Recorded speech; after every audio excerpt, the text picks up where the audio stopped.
Bismillahirrahmanirrahim. Dear students, अस्सलाम वालेकुम. Hope you all are fine.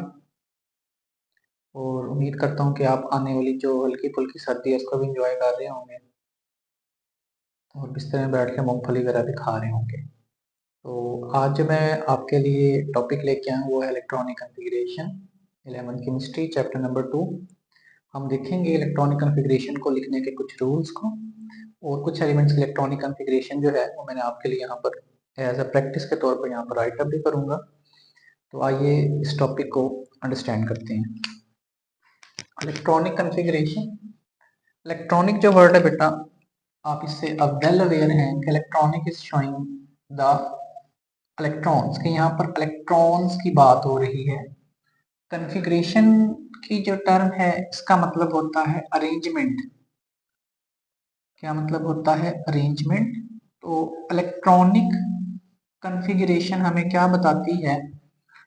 Arrangement of electrons, कि आपके जो इलेक्ट्रॉन्स हैं वो कैसे अरेंज होते हैं या उनकी क्या तरतीब होती है या अरेंजमेंट का क्या ऑर्डर होता है जब आप उन इलेक्ट्रॉन्स को लिखने जाते हैं शेल्स में, सब शेल्स में या ऑर्बिटल्स में.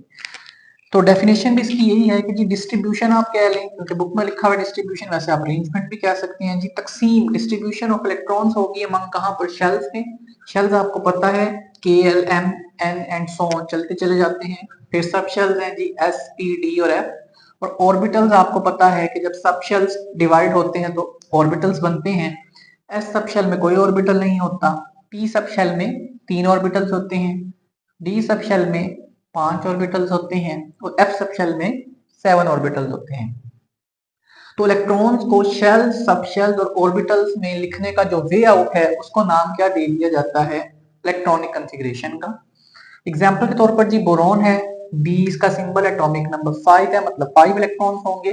कॉन्फ़िगरेशन लिखने जाते हैं तो 1s2 2s2 2 और 2 कितने हो गए? 4. इसमें हम 5 इलेक्ट्रॉन्स हैं तो एक इलेक्ट्रॉन में कहां डाल दूंगा? 2p x में. 2py और 2pz यहाँ पर क्या रह जाएंगे? एम्प्टी रह जाएंगे. तो आप ये देखें कि फर्स्ट शेल में 2 इलेक्ट्रॉन्स रखे गए और दूसरे शेल के अंदर जो है वो 2 और 1 3 इलेक्ट्रॉन्स रखे गए. फिर हमने इलेक्ट्रॉन्स को एस सब शेल के अंदर फिल किया. सब शेल के अंदर फिल करने के बाद हमने जो px ऑर्बिटल था उसमें भी इलेक्ट्रॉन्स को फिल किया. So this is all about electronic configuration, कि आप इलेक्ट्रॉन्स की अरेंजमेंट शेल्स में, सब शेल्स में और ऑर्बिटल्स में किस तरह से करते हैं. नंबर ऑफ इलेक्ट्रॉन्स जो शेल्स में आते हैं उनको डिस्कस कर लेते हैं. और ये जो इलेक्ट्रॉनिक कॉन्फ़िगरेशन, इसकी डेफिनेशन शॉर्ट क्वेश्चन में पूछी जा सकती है. शेल्स के अंदर अगर इलेक्ट्रॉन्स देखे जाएं तो पहले शेल में जो है वो 2 इलेक्ट्रॉन्स होते हैं, दूसरे में 8 होते हैं, तीसरा शेल जो है एम शेल इसमें 18 होते हैं और फोर्थ शेल एन शेल इसमें 32 इलेक्ट्रॉन्स होते हैं.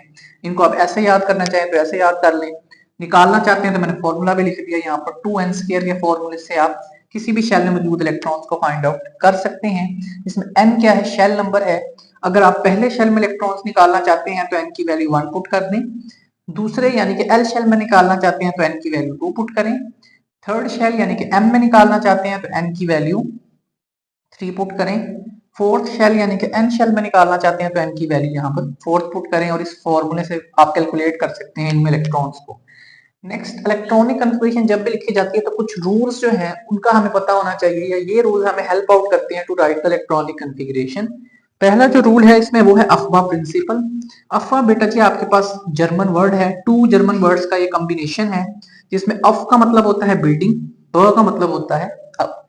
अब अगर आप एक बिल्डिंग को देखें तो बिल्डिंग जो है वो हमेशा नीचे से ऊपर की तरफ बनना जो है वो स्टार्ट होती है. यानी कि सबसे पहले नीचे ईंट लगाई जाती है, फिर ऊपर ईंट लगती है, फिर उससे ऊपर, ऐसे करते करते एक बिल्डिंग जो है या एक दीवार जो है वो खड़ी की जाती है.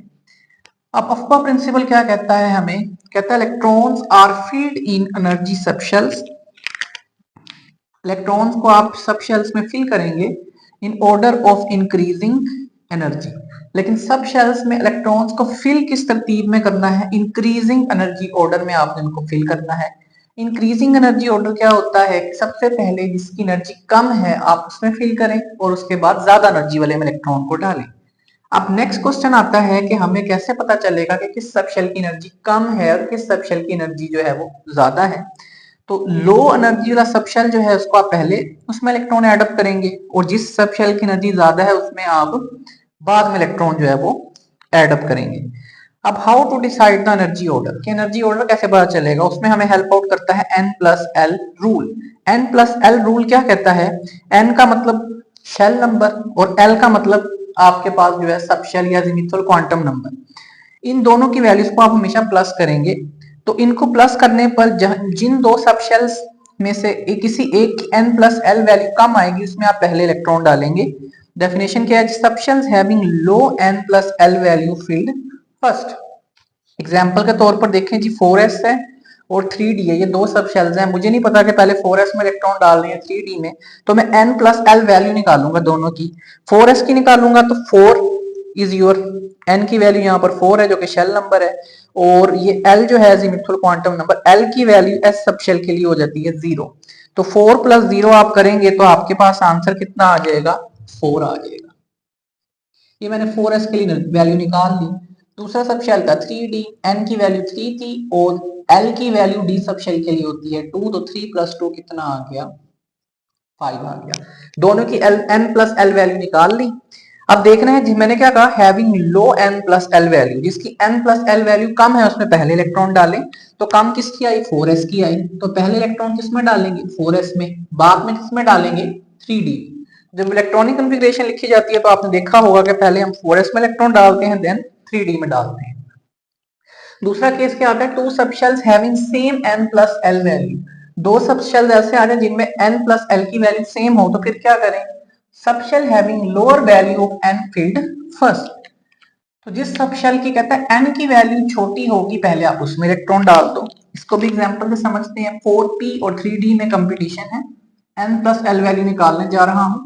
n की वैल्यू कितनी है यहाँ पर 4 और l की वैल्यू p सब शेल के लिए कितनी होती है 1, तो आंसर कितना आ गया मेरा 5 आ गया। 3d को चेक करते हैं जी, n की वैल्यू यहाँ पर है 3, n बेसिकली शेल नंबर है, ये सब शेल के साथ या ऑर्बिटल के साथ जो भी नंबर लिखा होता है वो आपको n बता रहा होता है, और d के लिए l की वैल्यू क्या होती है 2 होती है, तो 3 + 2 कितना हो गया 5। अब देखिए दोनों की n+l वैल्यू क्या आ गई, सेम आ गई। तो इस केस में आप देखेंगे कि n की वैल्यू किसकी छोटी है, तो आप देखें कि यहां पर n की वैल्यू क्या है 3 है, जो कि क्या है कम वैल्यू है, as compare to this one जहां पर n की वैल्यू क्या है 4 यानी कि ज्यादा है। तो पहले आप किसमें इलेक्ट्रॉन को फिल करेंगे 3d में, तो 3d में जो है वो इलेक्ट्रॉन जो है वो फिल हो जाएगा फर्स्ट पहले, उसके बाद आप 4p के अंदर इलेक्ट्रॉन को फिलअप करेंगे। नेक्स्ट जो रूल है जी पॉलीज एक्सक्लूजन प्रिंसिपल, ये इंपॉर्टेंट शॉर्ट क्वेश्चन भी है। अब आपने पहले तो इसको समझना है कि जो p लिखा हुआ है ना मैंने यहाँ पे, इस p से आपने याद रखना है पेयर्ड इलेक्ट्रॉन्स। तो पॉलीज एक्सक्लूजन प्रिंसिपल क्या कहता है कि इलेक्ट्रॉन्स हमेशा आपको पेयर्ड फॉर्म में या जोड़े की शक्ल में देखने को मिलेंगे, क्योंकि पॉली नहीं चाहता कि दुनिया में कोई भी इलेक्ट्रॉन सिंगल रह जाए, जैसे इंसान सिंगल रह जाते हैं। तो पॉली ने जो है क्या कोशिश की कि इलेक्ट्रॉन्स की जो है वो जोड़ियां बनाई जाए। तो क्या कहता है, two electrons in an orbital always have opposite spin.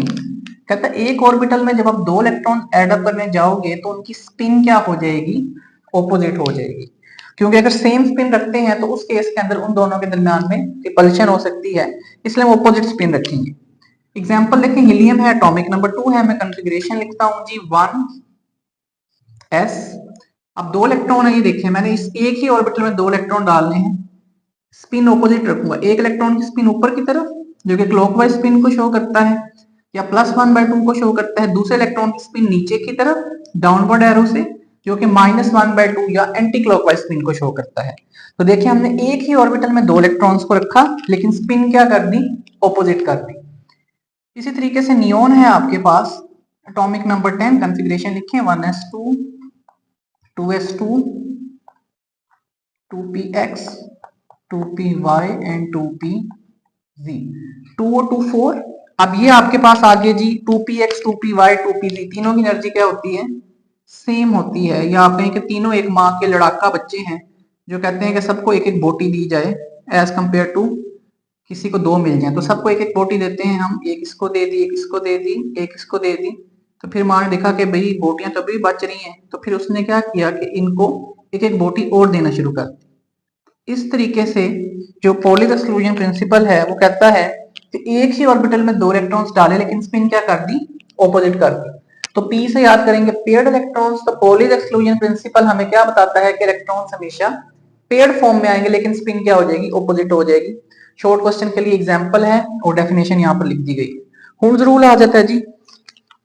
हुंस में यू से मुराद आप याद रखेंगे अनपेयर्ड इलेक्ट्रॉन, यानी कि हुंड रूल कहता है कि इलेक्ट्रॉन जो है वो अनपेयर्ड रहने चाहिए या आपके पास जो है वो सिंगल फॉर्म में रहने चाहिए। अब इसकी डेफिनेशन क्या है कि if degenerate orbitals, degenerate orbitals क्या होते हैं बच्चों, डीजेनरेट ऑर्बिटल्स ऐसे ऑर्बिटल्स होते हैं जिनकी एनर्जी क्या होती है, सेम।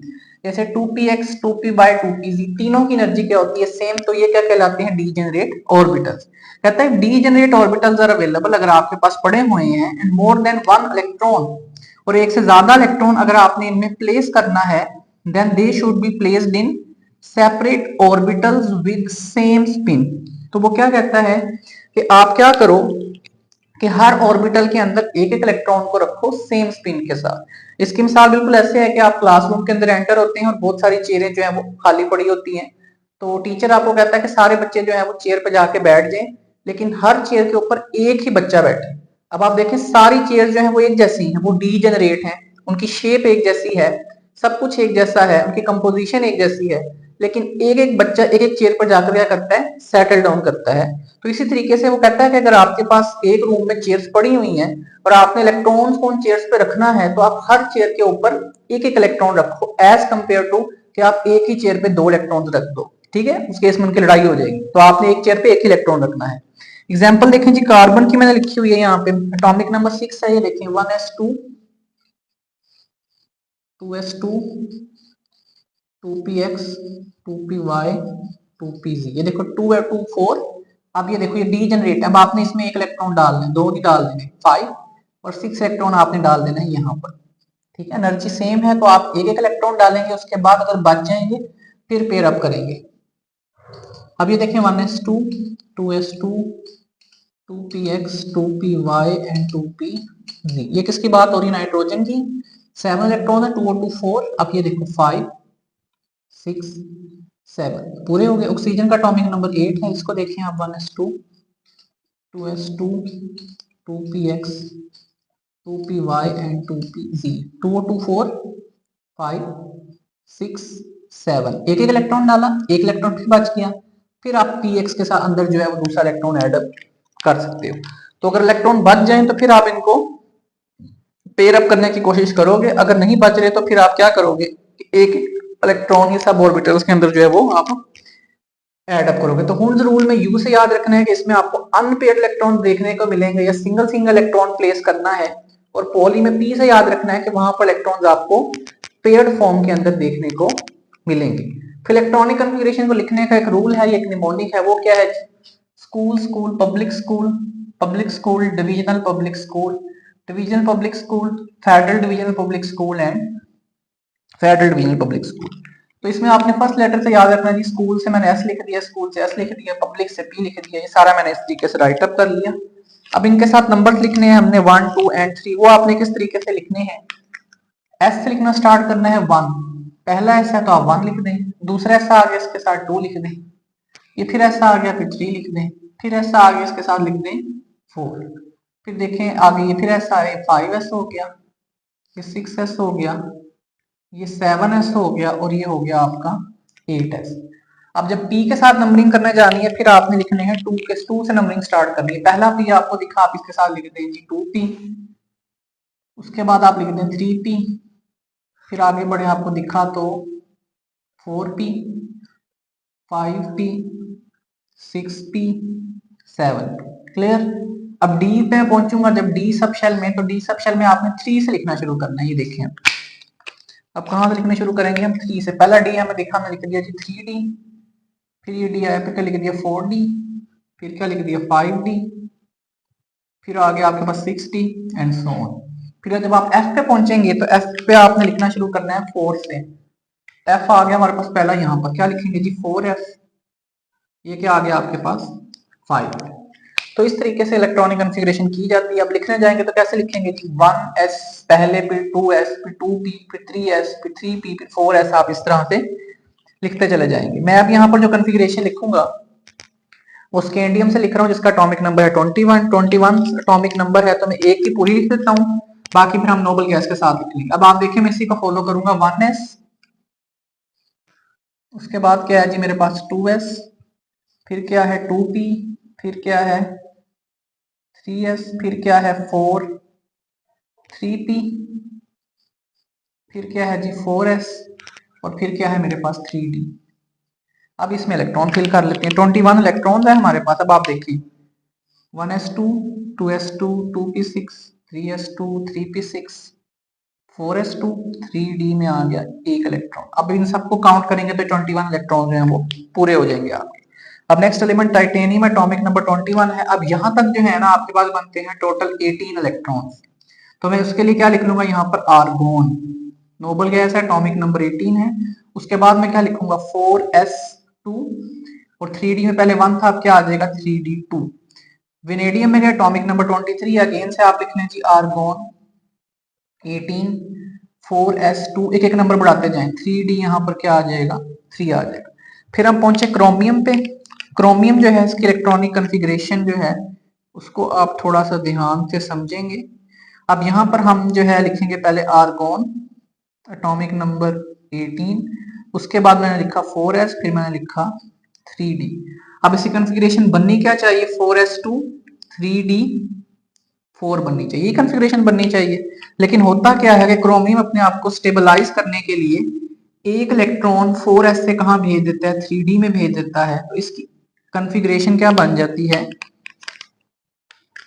4s1, 3d5। इसकी वजह क्या होती है कि इस केस में जो 3d है ये आप देखें हाफ फील्ड हो गया है।